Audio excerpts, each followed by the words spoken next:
ओम परमात्मने नमः। उत्तमः पुरुषत्वन्यः परमात्मेत्युदाहृतः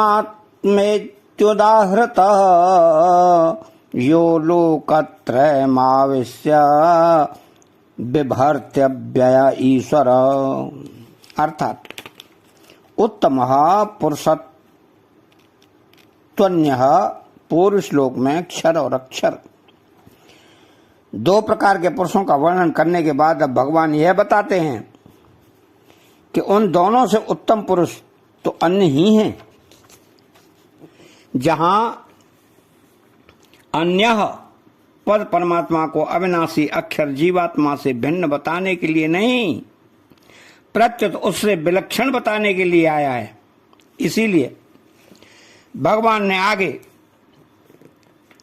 अपने को नाशवान क्षर से अतीत और अविनाशी अक्षर से उत्तम बताया है।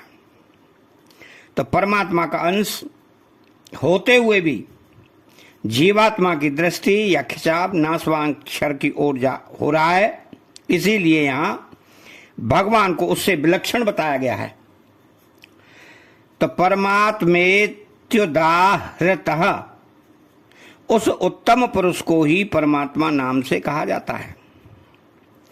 परमात्मा शब्द निर्गुण का वाचक माना जाता है, जिसका अर्थ है परम श्रेष्ठ आत्मा अथवा संपूर्ण जीवों की आत्मा। इस श्लोक में परमात्मा और ईश्वर दोनों शब्द आए हैं, जिसका तात्पर्य है कि निर्गुण और सगुण सब एक पुरुषोत्तम ही हैं। तो यो लोकत्रयमाविश्य बिभर्त्यव्यय ईश्वर, वह उत्तम पुरुष परमात्मा तीनों लोकों में अर्थात सर्वत्र समान रूप से नित्य व्याप्त है। यहां विभर्ति पद का तात्पर्य यह है कि वास्तव में परमात्मा ही संपूर्ण प्राणियों का भरण पोषण करते हैं, पर जीवात्मा संसार से अपना संबंध मान लेने के कारण भूल से सांसारिक व्यक्तियों आदि को अपना मानकर उनके भरण पोषण आदि का भार अपने ऊपर ले लेता है।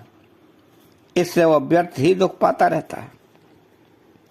तो भगवान को अव्यय कहने का तात्पर्य है कि संपूर्ण लोगों का भरण पोषण करते रहने पर भी भगवान का कोई व्यय खर्चा नहीं होता, अर्थात उनमें किसी तरह की किंचित मात्र भी कमी नहीं आती। वे सदा ज्यों के त्यों रहते हैं। अब इसमें मार्मिक बात यह है, यद्यपि माता पिता बालक का पालन पोषण किया करते हैं, तथा बालक को इस बात का ज्ञान नहीं होता कि मेरा पालन पोषण कौन करता है, कैसे करता है और किस लिए करता है।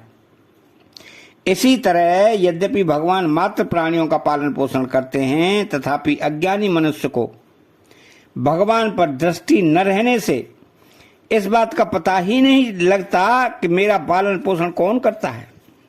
भगवान का शरण भक्ति इस बात को ठीक तरह से जानता है कि एक भगवान ही सबका सम्यक प्रकार से पालन पोषण कर रहे हैं। तो पालन पोषण करने में भगवान किसी के साथ कोई पक्षपात विषमता नहीं करते। वे भक्त अभक्त, पापी पुण्यात्मा, आस्तिक नास्तिक आदि सभी का समान रूप से पालन पोषण करते हैं।